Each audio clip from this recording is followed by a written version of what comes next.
Olá, meus irmãos e diletos confrades. Hoje é quarta-feira, dia 27 de maio de 2020. Louvado seja o nosso Senhor Jesus Cristo. Hoje, bem cedo, eu recebi a notícia da morte de meu amigo Campeão, pai de meu íntimo e próximo e querido amigo André Henrique. E como é difícil ouvir uma notícia assim, e o meu desejo é que o Espírito Santo de Deus derrame consolação sobre a família de André. Campeão merecia este apelido por várias razões. Ele venceu na vida, ele conseguiu levantar recursos pelos estudos e pelo trabalho para sustentar a sua família, amou a sua esposa, educou os seus filhos e tem servido de exemplo não apenas para os filhos, mas para os netos também. Outras pessoas que chegavam à sua casa recebiam sempre uma palavra alegre de ânimo, respeitosa de estímulo. Sim, Campeão venceu na vida. Venceu também na fé. Era um homem estudioso, lia a Bíblia, conhecia profundamente os dogmas de sua fé, era um pregador, um anunciador das boas venturas, das esperanças, das dimensões que transcendem a materialidade. Era um irmão na fé, Campeão. Mas será que alguém que venceu na vida e venceu na fé perdeu na morte? Eu acredito que não. Eu acredito que nós é que estamos equivocados em relação ao que vem ser a morte, o que vem a ser a morte. A morte não é o fim da existência e na morte nós não perdemos a batalha. Pelo contrário, na morte nós superamos as vicissitudes e limitações desta dimensão e nos aproximamos ainda mais de Deus. Eu gostaria de ler um texto do apóstolo Paulo em que ele faz uma série de perguntas retóricas e essas perguntas devem ser respondidas pela seguinte afirmativa: ninguém. Vejam bem o que é que Paulo diz em Romanos capítulo 8, começando pelo versículo 31. Que diremos, pois, à vista destas coisas? Se Deus é por nós, quem será contra nós? Qual é a sua resposta? Ninguém. Aquele que não poupou o seu próprio filho, antes por nós o entregou, porventura não nos dará graciosamente com ele todas as coisas? Sim, o Senhor, ele atenderá às nossas necessidades e às nossas expectativas naquilo que for cura e saúde para as nossas vidas. Outra pergunta retórica, versículo 33. Quem tentará acusação contra os eleitos de Deus? Qual é a resposta? Ninguém. É Deus quem os justifica. Quem os condenará? Qual é a resposta? Ninguém. E por que ninguém os condenará? Porque é Cristo Jesus que morreu, ou antes, quem ressuscitou, o qual está à direita de Deus, que intercede por nós. E olha essa pergunta linda. Quem nos separará do amor de Cristo? Ninguém. E Paulo continua: será que é a tribulação, ou a angústia, ou a perseguição, ou a fome, ou nudez, ou perigo, ou espada?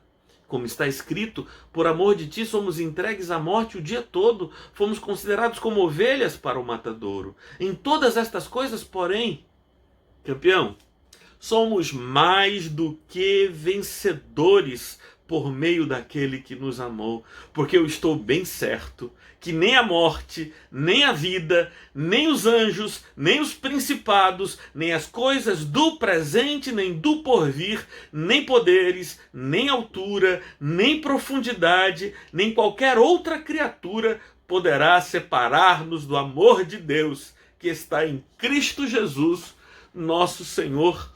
Ele era campeão, agora é mais do que vencedor, porque a morte não pode nos separar do amor de Deus que está em Cristo Jesus.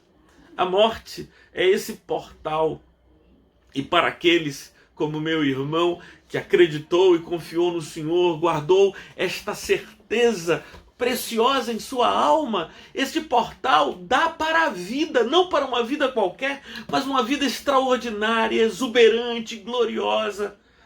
Hoje nós podemos nos entristecer e é legítimo que nos entristeçamos pela saudade, pelas circunstâncias, pelo contexto, por tudo que sonhamos e aqui não poderemos realizar. Mas duas verdades devem calar em nossos corações, devem se fixar em nossas almas. A primeira verdade é que a morte não tem poder para nos separar, porque ninguém nos separará. Nós fomos unidos a Deus e em Deus estamos unidos todos. Os seus filhos, André, crescerão sob a bênção de campeão. Os teus sobrinhos também. Todos aqueles de tua família, sob essa influência, sob essa memória, sobre esse legado de fé e de esperança. Nada pode nos separar, nada pode nos separar, porque a fisicalidade é a dimensão mais pobre da nossa existência. Espiritualmente estamos sempre conectados e a morte não tem nenhum poder, porque a morte é só uma distância. E essa distância não é impeditiva para essa conexão que não é física nem material. A segunda verdade é a verdade que hoje, meu irmão, por mais difícil que esteja sendo para você e para os seus familiares, hoje você não perdeu seu pai. Como alguns dias atrás você não perdeu sua mãe. E que jamais diga que eu perdi meu pai e minha mãe para a Covid-19. Não. Perder é não saber onde algo ou alguém está. Às vezes a gente pode dar uma bobeira no shopping e perder o nosso filho. Onde está o menino? Procura, fica angustiado, desesperado. Aí é perder.